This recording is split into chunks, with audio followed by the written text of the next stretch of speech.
Good morning students. Solid state, ठीक है। क्या चल रही थी तेरी? Solid state.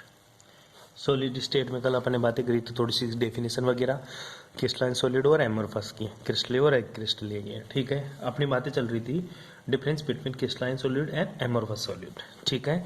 तो जो हेडिंग लगाई थी उसमें थोड़ी बहुत बातें मैंने बता दी थी, ठीक है। डिफरेंस बिटवीन इसमें कि क्रिस्टलाइन सॉलिड और एमोरफस में क्या डिफरेंस होता है, क्रिस्टलीय और क्रिस्टलीय सॉलिड में, क्रिस्टलीय और क्रिस्टलीय ठोस में अंतर, ठीक है। तो इधर मैंने क्या लिखी थी? प्रॉपर्टीज, गुण। इधर क्या लिखा था मैंने? क्रिस्टलाइन सॉलिड, क्रिस्टलीय, ठीक है।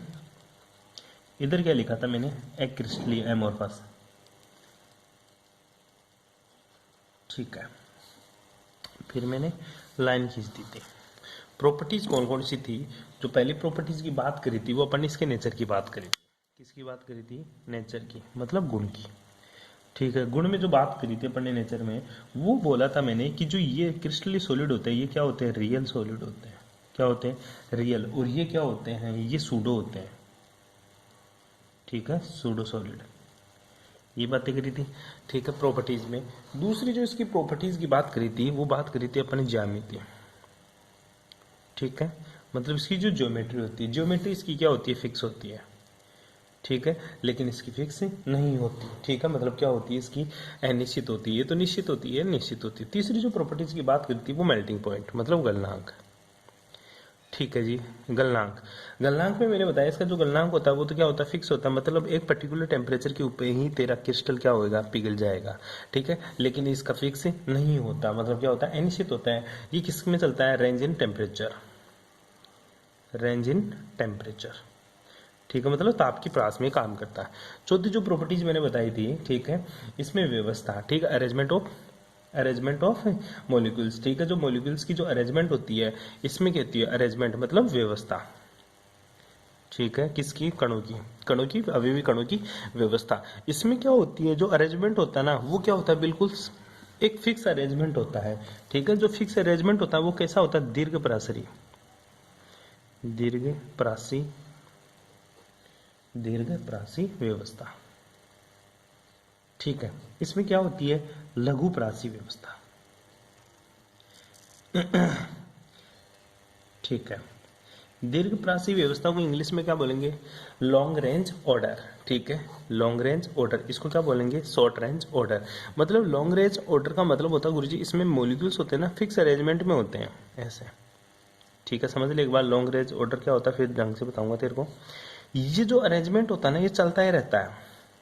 क्या? चलता ही रहता, मतलब स्टॉप नहीं होता। ये इधर भी चलता रहेगा, इधर भी चलता रहेगा, ठीक है, इधर भी चलता रहेगा। मतलब इसका लॉन्ग रेंज और व्यवस्था पाई जाती है, मतलब ये चलता ही रहता है। लेकिन इसके शॉर्ट रेंज मतलब मॉलिक्यूल्स क्या होते हैं? अव्यवस्थित होते हैं, ठीक है। तो ये क्या हो जाता है? एक टाइम पर जाकर क्या हो जाता है? स्टॉप हो जाता है। मतलब इसमें लघु प्राची व्यवस्था पाई जाती है, क्योंकि इसका जो अरेंजमेंट होता है ना वो ज्यादा देर तक नहीं चलता है, इसलिए इसको लघु प्राचरी व्यवस्था बोलते हैं, मतलब शॉर्ट रेंज ऑर्डर। क्या बोलेंगे इसको? Short range order. उसके बाद में जो पांचवी प्रॉपर्टीज आती है वो थोड़ी सी इंपॉर्टेंट होती है इसकी। विदलन से लेते हैं। विदलन का मतलब होता है हीट ऑफ फ्यूजन, ठीक है, हीट ऑफ फ्यूजन, ठीक है। हीट ऑफ फ्यूजन ये क्या होता है? डेफिनेट शेप होती है, इनकी शेप क्या होती है? डेफिनेट होती है, मतलब एक फिक्स व्यवस्था पाई जाती है। इसलिए इसकी जो फ्यूजन की एंथैल्पी होती है ना, एंथैल्पी ऑफ फ्यूजन, वो भी क्या होती है? बिल्कुल डेफिनेट होती है, मतलब निश्चित होती है। क्या होती है? सॉरी, इसको बोलते हैं फ्यूजन ही, गलन की उष्मा। इंग्लिश में, हिंदी में क्या बोलेंगे? गलन की उष्मा। क्या बोलेंगे इसको? गलन की उष्मा, हीट ऑफ फ्यूजन, ठीक है। जो गलन की उष्मा होती है ये निश्चित होती है, निश्चित मतलब फिक्स होती है, निश्चित। और क्या होते हैं? बिल्कुल क्या होती है? अभिलाक्षणिक होती है। क्या होती है? अभिलाक्षणिक, ठीक है। निश्चित और अभिलाक्षणिक कहने का मतलब है जो they have the definite and characteristic enthalpy of fusion, मतलब एंथैल्पी क्या होती है? करेक्टरिस्टिक्स एंड डेफिनेट होती है, बिल्कुल, ठीक है। इसकी डेफिनेट भी नहीं होती और क्या होती है? और ना ही इसकी करेक्टरिस्टिक्स होती है। मतलब क्या होती है? अनिश्चित और अभिलाक्षणिक नहीं होती, ठीक है। सॉरी, अनिश्चित और अभिलाक्षणिक होती है। तीसरी जो पांचवी बात, छठी बात करेंगे वो बात करेंगे अपन किसकी? विदलन की। किसकी बात करेंगे? विदलन, ठीक है। विदलन का मतलब होता है क्लीवेज प्रॉपर्टीज। कौन सी प्रॉपर्टीज? क्लीवेज प्रॉपर्टीज, ठीक है। जो क्लीवेज प्रॉपर्टीज की बात करूंगा मैं, उसमें देख, क्लीवेज प्रॉपर्टीज का मतलब होता है, विदलन का मतलब होता है गुरुजी इसका किसी सरफेस के साथ अट्रैक्शन।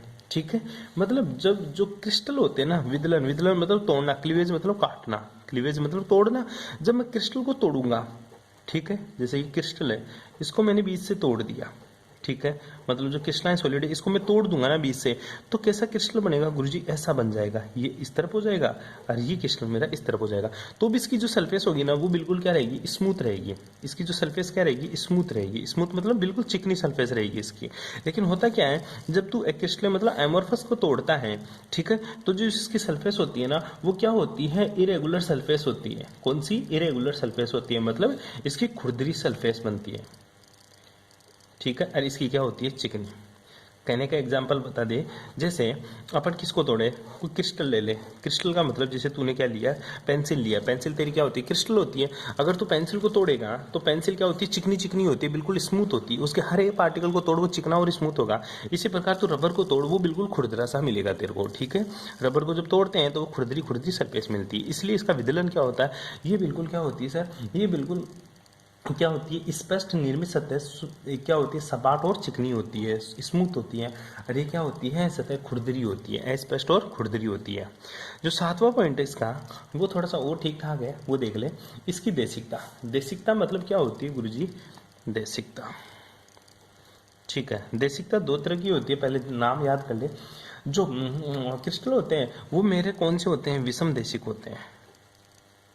कौन से होते हैं, विषम देशिक। और जो एक्रिस्टलेट ठोस होते हैं वो क्या होते हैं, मेरे समदेशिक होते हैं। कौन से होते हैं, समदेशिक, ठीक है। अब बात आती है जो ये होते हैं ना सर, विषम देशिक और समदेशिक। विषम देशिक को क्या बोलेंगे अपन, एनेंशियोमर, एनेंशियोट्रोपिक। क्या बोलेगा तू, एनेंशियोट्रोपिक, ठीक है। और समदेशिक को क्या बोलेगा तू, आइसोट्रोपिक। अभी मैं बताऊंगा क्या होता है एनिसोट्रोपिक और आइसोट्रोपिक, सारी बातें करेंगे। बस यहाँ पे तेरे को एक बार के लिए डिफरेंस लिखना है कॉपी में और इनको याद करना है। उदाहरण, यहाँ पे तू हीरा, मतलब तेरा जो भी डायमंड होगा वो, ठीक है। NaCl का क्रिस्टल, ग्रेफाइट, ठीक है, ग्रेफाइट पेंसिल, ठीक है। इसके अलावा तेरा KCl का क्रिस्टल, ये सारे के सारे क्रिस्टल होते हैं। बस इधर क्या आता है, तेरा लकड़ी, कांच, ग्लास, ठीक है, ये गिलास, सारे के सारे क्या होते हैं, एमोर्फस सॉलिड होते हैं। अब बात आती है गुरुजी, एक तो देशिकता समझ में नहीं आई मेरे, ठीक है। देशिकता क्या होती है, जिसमें विषम देशिकता और समदेशिकता क्या है।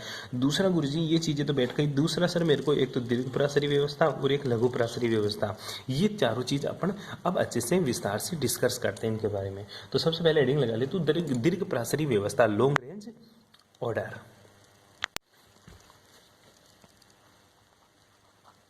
लॉन्ग रेंज ऑर्डर, ठीक है।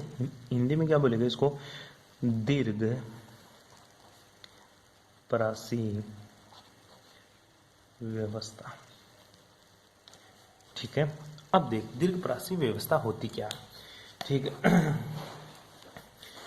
पहली चीज, दीर्घ, लॉन्ग रेंज ऑर्डर मतलब क्रिस्टल, क्रिस्टल की ऐसी व्यवस्था, क्रिस्टल की ऐसी व्यवस्था जिसमें सारे के सारे मॉलिक्यूल्स क्या हो, एक फिक्स अरेंजमेंट में हो, क्या हो, एक फिक्स अरेंजमेंट में हो, और जो संपूर्ण परिस्थिति में चलता रहे, मतलब आगे से आगे बढ़ता रहे, मतलब इसमें और क्रिस्टल जुड़ते रहे। अब देखिए, कभी रुकने वाला नहीं है, मतलब ये क्रिस्टल गुरुजी चारों तरफ बढ़ सकता है। क्यों, इसका फिक्स अरेंजमेंट है। अरेंजमेंट क्या है, फिक्स है। अरेंजमेंट फिक्स होने की वजह से गुरुजी ये कभी भी मॉलिक्यूल्स एक दूसरे को कभी भी स्टॉप नहीं करेंगे। ये मॉलिक्यूल्स इधर बढ़ता ही जाएगा, इधर बढ़ता ही जाएगा, ये इधर बढ़ाएगा तो इधर बढ़ते जाएंगे, ठीक है, इधर बढ़ाएगा तो इधर बढ़ते जाएंगे, मतलब बढ़ते जाएंगे, कभी भी ये क्लोज नहीं होगा। इसी चीज को क्या बोलते हैं, दीर्घ पराशरी व्यवस्था, लॉन्ग रेंज ऑर्डर। तो सिंपल सी डेफिनेशन लिखा गया, यदि अवयवी कणों की व्यवस्था का क्रम संपूर्ण क्रिस्टल में एक समान हो, अवयवी कणों की व्यवस्था का क्रम संपूर्ण क्रिस्टल में क्या हो, एक समान हो, ऑलवेज इक्वल, ठीक है, always equal arrangement of lattice cell या लेटिस मॉलिक्यूल्स या फिर मॉलिक्यूल्स, ठीक है। ऑलवेज क्या होता है, equal arrangement of molecules in lattice, ठीक है, क्या होती है, लॉन्ग रेंज ऑर्डर होता है, ठीक है। इसमें ये क्रिस्टल में ही, क्रिस्टलेट ठोसों में ही ये व्यवस्था पाई जाती है, लॉन्ग रेंज ऑर्डर वाली, ठीक है। इसके बाद में जो आती है तेरी शॉर्ट रेंज ऑर्डर आता है। क्या आता है तेरा? Short range order. अब शॉर्ट रेंज ऑर्डर क्या होता है, ठीक है, वो देख। अब कौन सा दूसरा है गुरुजी? शॉर्ट रेंज, ठीक है। हिंदी में क्या बोलेगा इसको? लघु परासी व्यवस्था, ठीक है। कौन सी व्यवस्था? लघु परासी व्यवस्था। अब इसमें होता क्या है गुरुजी, इसमें जो अवयवी कण होते हैं ना, ठीक है, इसमें जो अवयवी कण होते हैं ना, ये क्या होते हैं? अनिश्चित, मतलब अनइक्वली अरेंज होते हैं। कैसे होते हैं अरेंज? अनइक्वली। अनइक्वली मतलब सर अव्यवस्थित होते हैं, ठीक है। होते क्या है? अव्यवस्थित अरेंजमेंट होता है, व्यवस्था होती है, अव्यवस्थित व्यवस्था पाई जाती है किसमें? शॉर्ट रेंज ऑर्डर में। और ये किसमें पाए जाते हैं? ये एमोर्फस में पाए जाते हैं। किसमें? एमोर्फस मतलब एक्रिस्टलीय ठोसों में पाए जाते हैं। कौन से ठोसों में? एक्रिस्टलीय ठोसों में। होती कैसी है व्यवस्था? वो देख, सिंपल सी बात करता हूं। ये तेरा मॉलिक्यूल से है, ठीक है। दूसरा मॉलिक्यूल क्या? बिल्कुल, अगर इसके सीध में होता तो वो अरेंज्ड होता, लेकिन दूसरा मॉलिक्यूल इधर दे दूं मैं, तीसरा मॉलिक्यूल इधर दे दूं, चौथा इधर दे दूं, पांचवा इधर दे दूं, ऐसे में मतलब डिफरेंट डिफरेंट मॉलिक्यूल दे दूं, ठीक है। तो बता, इसका कोई अरेंजमेंट है क्या? सर कोई अरेंजमेंट नहीं है। थोड़ा सा आगे जाएगा, इधर जाने की कोशिश करेगा, इधर से भिड़ जाएगा, इधर जाएगा, इधर भिड़ जाएगा। इनको आगे बढ़ने की जगह नहीं मिलती। आगे बढ़ने की जगह नहीं मिलती मतलब अव्यवस्थित रूप से है। क्या है? अव्यवस्थित रूप से है। सिंपल सी बात करूं मैं तेरे को, जैसे अपन है, ठीक है, अपन एक लाइन में कतार में खड़े होते हैं, तो वो कतार आगे से आगे बढ़ती रहती है। मैं बोलूँ एक कतार में आपको क्या करना है? बिल्कुल रोड को क्रॉस करना है, तो आप आसानी से रोड को क्रॉस कर दोगे। लेकिन एक भीड़ को बोलूँ रोड को क्रॉस करो, तो क्या पूरी भीड़ रोड को क्रॉस कर पाएगी? नहीं सर, क्योंकि वो लघुप्रासी व्यवस्था है, क्योंकि वो झुंड है पूरा का पूरा। लेकिन जब भी उन लोग को कतार में खड़े करते हैं, अपन एक लाइन में खड़े करते हैं, तो वो आसानी से रोड को क्रॉस कर जाएंगे। क्यों? क्योंकि वो आगे से आगे बढ़ते रहेंगे। इसलिए इसको दीर्घ प्रासरी व्यवस्था बोलते हैं और इसको लघु प्रासरी व्यवस्था बोलते हैं, ठीक है। आई बात समझ में? लघु प्रासरी व्यवस्था किसमें पाई जाती है? एक्रिस्टलीय ठोसों में। तो इसकी डेफिनेशन क्या होगी? यदि अवयवी कणों की व्यवस्था का क्रम क्रिस्टल में लघु दूरियों तक हो, उसे लघु प्रासरी व्यवस्था कहते हैं। लघु दूरियों तक क्यों होगी? क्योंकि सर अव्यवस्थित व्यवस्था पाई जाती है, इसलिए उनका जो प्रासरी होगा वो लघु रहेगा, मतलब शॉर्ट रेंज में रहेगा। इसलिए इसको क्या बोलते हैं? शॉर्ट रेंज ऑर्डर, ठीक है। ये किसमें पाया जाता है? एमोर्फस में पाया जाता है, ठीक है। इसके आगे मैंने तीसरी जो डेफिनेशन की बात करी, वो डेफिनेशन के बारे में बताया मैंने कि तीसरी जो तेरी बात आती है वो होती है विषम देशिकता, ठीक है। विषम देशिकता इंग्लिश में क्या बोलेंगे इसको? इंग्लिश में जो विषम देशिकता होता है इसको अपन बोलते हैं एनिंशियोट्रोपिक। क्या बोलेंगे? एनिंशियोट्रोपिक, ठीक है, इंपॉर्टेंट है। एनिंशियोट्रोपिक या विषम देशिकता। पहली बात तो ये जो प्रॉपर्टीज पाई जाती है किसमें पाई जाती है? ये गुरुजी क्रिस्टल में, क्रिस्टलाइन सॉलिड में ये व्यवस्था पाई जाती है। कौन सी? विषम देशिकता, मतलब एनिंशियोट्रोपिक है। अब बात आती है सर विषम देशिकता का मतलब क्या है? विषम देशिकता का मतलब होता क्या है? सिंपल सा कि एग्जांपल लेता हूं मैं, ठीक है, तेरे को समझाने की कोशिश करता हूं छोटा सा एग्जांपल लेकर। पहली चीज डेफिनेशन बाद में याद करना, पहले मैं बता देता हूं तेरे को। क्रिस्टल होता है, क्रिस्टल में जो अरेंजमेंट होता है वो क्या होता है? फिक्स होता है, ठीक है। ये क्रिस्टल में क्या ले लिया? अरेंजमेंट फिक्स है, बिल्कुल गुरुजी फिक्स है, ठीक है। मैंने जो अरेंजमेंट लिया क्रिस्टल में ये क्या है गुरुजी? फिक्स है, ठीक है, बिल्कुल फिक्स है, ठीक है। इसमें दूसरे मॉलिक्यूल्स और पड़े हैं, मान ले दूसरे टाइप के मॉलिक्यूल्स ये रहे, ठीक है। इस तरह से मॉलिक्यूल्स पड़े हैं, मतलब सभी मॉलिक्यूल्स का अरेंजमेंट क्या है गुरुजी? फिक्स है, एक ही लाइन में है, ठीक है। अब एक बिंदु पे खड़ा हो जा तू, ठीक है। मैं गुरुजी एक बिंदु पे खड़ा हो गया, ठीक है, सिंपल सा एक पॉइंट के ऊपर खड़ा हुआ मैं, ठीक है, इस पॉइंट के ऊपर खड़ा हो गया। मैं यहाँ से दो लाइन खींचता हूँ। पहली लाइन तो गुरुजी मैंने ऊपर गया, ठीक है, ऊपर गया तो मुझे क्या मिला गुरुजी? एक तरफ ये मिला, दूसरी तरफ ये, ठीक है, सिंपल सी चीजें मिली। एक तरफ मेरे को बड़ा, दूसरी तरफ छोटा क्रिस्टल, मतलब अरेंजमेंट दिखा, अव्यवस्थित रूप से दिखा। इधर प्रॉपर्टीज अलग है, इधर प्रॉपर्टीज क्या है? अलग। और दूसरी लाइन मैंने इस डायरेक्शन में गया, ठीक है। तो इस डायरेक्शन में गया तो मुझे पता चला सर कहीं पे ये दोनों भी सामने आ गए, मतलब यहाँ पे पता चला यहाँ तो एक छोटा कण और एक मोटा कण, ठीक है, एक छोटा एक मोटा, एक छोटा एक मोटा, लेकिन पता चला यहाँ पे एक मोटा और दूसरा भी मोटा, मतलब दोनों पार्टिकल्स जो लार्ज साइज पार्टिकल्स है वो दोनों एक दूसरे के सामने। लेकिन यहाँ पे देखो तो एक लार्ज साइज एक स्मॉल साइज पार्टिकल सामने है, ठीक है। तो तू कहना क्या चाहता है कि मैं इस पॉइंट से अगर दो अलग अलग डायरेक्शन में जाऊँ, पहले मैं इस डायरेक्शन में गया, दोबारा मैं इस डायरेक्शन में गया, एक पर्टिकुलर पॉइंट से टू डिफरेंट डायरेक्शन में अगर मैं मूव करूं, तो अगर मेरे को एक ही प्रॉपर्टीज मिले, एक ही प्रॉपर्टीज कौन सी, क्रिस्टल की एक ही प्रॉपर्टीज मिले, तो वो क्या कहलाता है, मेरा आइसोट्रोपिक होता है, मतलब समदेशिकता होती है। लेकिन अगर दो डिफरेंट अरेंजमेंट मिले, इधर से इधर गया तो पता चला इधर large size particle, small size particle, large size, small size, तो ये व्यवस्था तो ठीक थी। अब मैं इससे इधर गया तो मेरे को अगर यही व्यवस्था मिलती तो वो क्या होता, मेरा आइसोट्रोपिक क्या होता मेरा, वो होता गुरुजी मेरा आइसोट्रोपिक, मतलब समदेशिकता होता। लेकिन मैं इधर गया तो मुझे पता चला लार्ज लार्ज भी सामने आ रहे हैं और स्मॉल स्मॉल भी सामने आ रहे हैं, ठीक है, लार्ज लार्ज भी, स्मॉल स्मॉल भी, मतलब जो अरेंजमेंट मिल रहा है वो इस तरह का नहीं मिल रहा है। इसी गुण को क्या बोलते हैं अपन, विषमदेशिकता बोलते हैं। इस गुण को कैसे सर ये तो आपने डायग्राम से बता दिया, लेकिन एक्सपेरिमेंटल इस बात को कैसे पता चला, एक्सपेरिमेंटल इस बात का इसलिए पता चला क्योंकि जो फिजिकल प्रॉपर्टीज होती है ना, एक पॉइंट से टू डिफरेंट डायरेक्शन में मूव करने पर जो मेरे को फिजिकल प्रॉपर्टीज, मतलब इसकी जो भौतिक अवस्थाएं हैं, भौतिक गुण, कौन से गुण, भौतिक गुण, वो अलग अलग मिले। भौतिक गुण क्या मिले, अलग अलग मिले। भौतिक गुण कौन कौन से, पहला तो गुरु जैसे इसकी चालकता, कौन सी, चालकता, और दूसरा जो भौतिक गुण मिला मेरे को, चालकता ले सकता है तो विशिष्ट चालकता ले सकता है, चालकता ले सकता है तो विशिष्ट चालकता ले सकता है। इसी के साथ तो ले सकता है रिफ्लेक्टिव इंडेक्स। रिफ्लेक्टिव इंडेक्स को क्या बोलते हैं पढ़े गुरुजी, इसका परावर्तन अपवर्तनांक, क्या, अपवर्तनांक। ये दो चीज है ना, दो तीन चीज, ये मेरे को क्या मिली सर, डिफरेंट डिफरेंट मिली।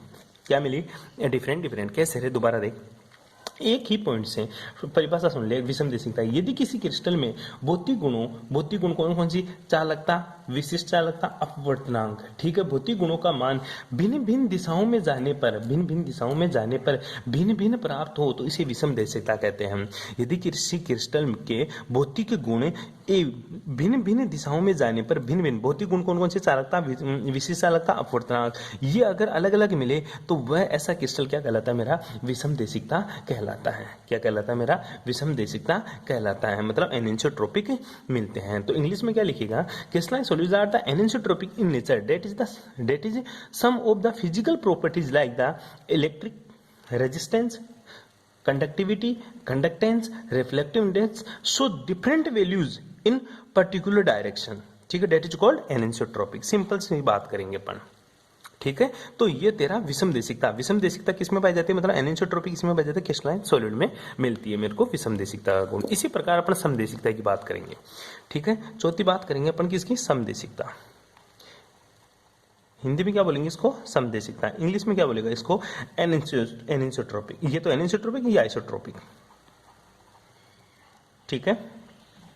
आइसोट्रोपिक क्या होता है, बस इसका उल्टी बात करेंगे कि अब देख, अच्छा ऐसा क्यों हुआ, ऐसा क्यों हुआ, सिंपल सी बात बता कि सर ये एक ही लाइन में थे सारे के सारे, फिर भी आप अलग अलग दिशाओं में जाओगे, एक ही लाइन में खड़े थे सारे के सारे, फिर भी आप अलग अलग दिशाओं में जाओगे, तो इसकी जो प्रॉपर्टीज होती है वो डिफरेंट डिफरेंट क्यों मिल रही है। सिंपल सी बात, इसको समझते हैं अपन कैसे मिलती है। अरे एक बात बता, एक लाइन है, ठीक है, ये तीन लाइन है, ठीक है, तुम तीन लाइन में खड़े हो सारे के सारे, ठीक है, तीन लाइन है, ये तीनों लाइन, ठीक है। अब इधर देखो अलग अलग क्यों मिला, जैसे मैं यहाँ से जाऊं तो यहाँ से तो मैं बिल्कुल सीधा निकल जाऊंगा क्योंकि दोनों लाइनों के बीच से गैप है सर, दो, इसकी बात नहीं कर रहा मैं, ठीक है, मैं बात कर रहा हूँ अभी भी विषमदेशिकता की कि गुरुजी इनकी भौतिक प्रॉपर्टीज अलग अलग क्यों मिली, ठीक है। इसको दूसरी तरीके से समझाने की कोशिश कर रहा हूँ सॉरी, ये तो स्टैंडर्ड मेथड है, इसके अलावा दूसरा मेथड क्या हो सकता है, ठीक है, समझाने का। वो देख, मैं बोल रहा हूँ तेरे को तुम्हारी क्लास की मैंने तीन लाइन बना दी, ठीक है, बिल्कुल पास पास में सटे हैं बच्चे, बिल्कुल थोड़ा थोड़ा गैप है। मैं क्या कर रहा हूँ, दो लाइनों के बीच से तो आसानी से निकल गया, ठीक है, आसानी से बाहर निकल गया दोनों लाइनों के बीच से, लेकिन मैं चाहता हूँ इन दोनों लाइनों के बीच से तो मैं आसानी से निकल गया, दोनों लाइनों के बीच से तो मैं क्या हुआ, आसानी से निकल गया, लेकिन मैं इस कोने पे खड़ा हूं, मैं चाहता हूं इधर निकलूं, तो क्या मैं तुम्हारी लाइनों को क्रॉस करके जाऊंगा तो क्या मेरे को ज्यादा जोर आएगा या कम। तो बोलेगा गुरुजी इधर से निकलने में तो तेरे को पता ही चल जाएगा क्योंकि इस लाइन को क्रॉस करेगा, फिर इसको क्रॉस करेगा, फिर इसको क्रॉस करेगा, सीधा निकल रहा तो कोई प्रॉब्लम नहीं थी, लेकिन इधर से इधर जाएगा तो अलग प्रॉब्लम का सामना करना पड़ेगा। तो इसका मतलब क्या हुआ गुरुजी, इस डायरेक्शन में जाऊंगा तो फिजिकल प्रॉपर्टीज अलग मिलेगी, इस डायरेक्शन में जाऊंगा तो इसकी फिजिकल प्रॉपर्टीज अलग मिलेगी, मतलब दोनों रास्तों से तू जाएगा तो दोनों रास्तों में तेरे को अलग अलग टाइप की चीजों का सामना करना पड़ेगा, और वो अलग अलग टाइप की चीजें क्या है, वो गुरुजी इसकी फिजिकल प्रॉपर्टीज होती है, यही तेरी क्या होती है, विषमदेशिकता। और जो फिजिकल प्रॉपर्टीज चालकता, विद्युत चालकता, अपवर्तनांक को बोलते हैं अपन, ठीक है, दोनों तीर से समझ सकता तो इसको, ये ऊपर वाला स्टैंडर्ड मेथड है। अब देख तेरा समदेशिकता क्या होता है। अब कौन सा टॉपिक है तेरा, समदेशिकता, ठीक है। इंग्लिश में क्या बोलेंगे इसको, आइसोट्रोपिक, ठीक है, आइसोट्रोपिक सॉलिड। पहली बात, आइसोट्रोपिक सॉलिड कौन से होते हैं सर? एमोरफस, एमोरफस सॉलिड, ठीक है, हिंदी में क्या बोलेंगे? एक्रिस्टलीय ठोस। जितने भी तेरे एक्रिस्टलीय ठोस होते हैं, ठीक है, वो कौन सी प्रॉपर्टी शो करते हैं? समदेशिकता शो करते हैं। समदेशिकता मतलब आइसोट्रोपिक सॉलिड, एमोरफस सॉलिड, ठीक है। अब ऐसा क्यों होता है? देख एक बात बता, तुम्हारी भीड़ है, ठीक है, तुम बहुत सारी भीड़ है, भीड़ मतलब क्राउड हो रखा है बहुत सारा, इस क्राउड में ये क्राउड है, ठीक है, मान ली कोई आया हुआ है, ठीक है, उसको देखने के लिए क्या इकट्ठी है? भीड़ है सर। अब मैं पीछे पीछे खड़ा हूँ, ठीक है, यहाँ पे कोई दे रहा है लेक्चर, ठीक है, मैं चाहता हूँ इसके बिल्कुल पास में जाऊँ, तो मैं क्या करूंगा? चाहे तू इधर से जा, चाहे तू सर इधर से जा, चाहे तू इधर से जा, आपको भीड़ को क्रॉस करना ही पड़ेगा।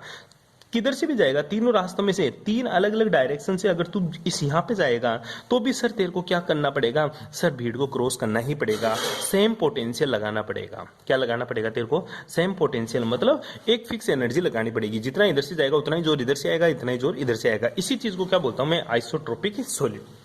ये तो लोकल लैंग्वेज में तू सीख गया, ठीक है। तो सर किताबी लैंग्वेज में, किताबी लैंग्वेज की बात करें तो ये देख, इनका क्या होता है? अरेंजमेंट फिक्स नहीं होता। किसका? जो तेरा समदेशिक होते हैं ना, इनका क्या होता है? अरेंजमेंट गुरुजी फिक्स नहीं होता। क्या? अरेंजमेंट इनका फिक्स नहीं होता, कैसे भी मिल जाएंगे, ठीक है, मॉलिक्यूल्स पता नहीं कैसे भी बिखरे हुए रहेंगे। इस टाइप का तेरे को एक डायग्राम बनाना है, ठीक है, और इस डायग्राम में तेरे को किधर से भी लाइन खींच दे, गुरुजी इधर से जाऊंगा तो भी सर मेरे को सेम चीजें मिलेगी, इधर से जाऊंगा तो भी मेरे को सेम चीजें मिलेगी। तो दोनों तरफ जाऊंगा तो इसकी जो फिजिकल प्रॉपर्टीज है, ठीक है, फिजिकल प्रॉपर्टीज, जो फिजिकल प्रॉपर्टीज कौन कौन सी? पहली चीज गुरुजी इसका जो क्या होता है? Specific resistance. क्या तेरा स्पेसिफिक रेजिस्टेंस ले सकता? ये इलेक्ट्रिसिटी भी देख सकता, तो इसकी इलेक्ट्रिकल रेजिस्टेंस की बात कर सकता है। दूसरा इसकी रिफ्लेक्टिव इंडेक्स, रिफ्लेक्टिव इंडेक्स को हिंदी में क्या बोलेंगे गुरुजी? अपवर्तनांक, ठीक है, अपवर्तनांक। ये तीनों चीज क्या मिलेगी? सेम मिलेगी। क्या मिलेगी? सेम, ठीक है। एनिसोट्रोपिक में तो क्या होता है? अलग अलग मिलती है, अलग अलग डायरेक्शन में जाऊंगा तो उसकी भौतिक अवस्थाएं क्या अलग अलग मिलेगी, लेकिन समदेशिकता में अलग अलग दिशाओं में जाने पर भी इसका अपवर्तनांक और इसकी जो चालकता होती है वो मेरे को क्या मिलती है? समान मिलती है। इसी गुण को क्या बोलता हूं मैं? विषमदेशिकता बोलता हूँ, ठीक है। विषमदेशिकता किसमें पाई जाती है गुरुजी? विषमदेशिकता का गुण किसमें पाया जाता है? एमोरफस मतलब एक्रिस्टलीय ठोसों में पाया जाता है। ये तेरी बातें यहाँ तक खत्म हो जाती है। अब अपन जो बातें पढ़ेंगे ना वो क्रिस्टलीय ठोसों की प्रकार पढ़ेंगे, टाइप ऑफ क्रिस्टलाइन सॉलिड, ठीक है, वो बात करेंगे कल।